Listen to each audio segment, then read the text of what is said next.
वैशाली येथे झालेल्या रस्ते अपघातात मधेपुराच्या रूपासह 4 जणांचा मृत्यू झाला। मंगळवारी पहाटे 4 वाजता कार आणि ट्रक यांच्यात झालेल्या धडकेमुळे हा अपघात झाला। रूपाचं लग्न सोमवारी रात्री नवगछिया येथे झालं। लग्नाच्या 4 तासानंतरच वधूचा मृत्यू झाला।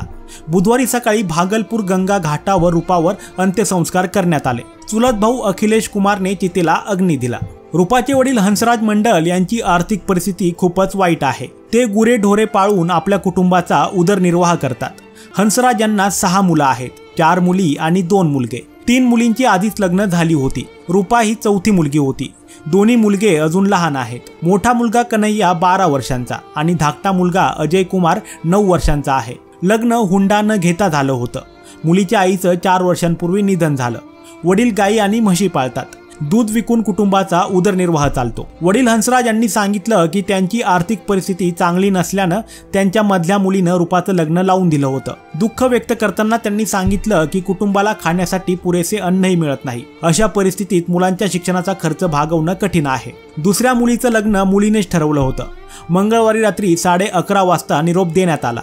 घरी जात असताना हाजीपूरमध्ये अपघात झाला। माझी मुलगी रूपा वारली। सासरच्या मंडळींपैकी 3 जणांचा मृत्यू झाला।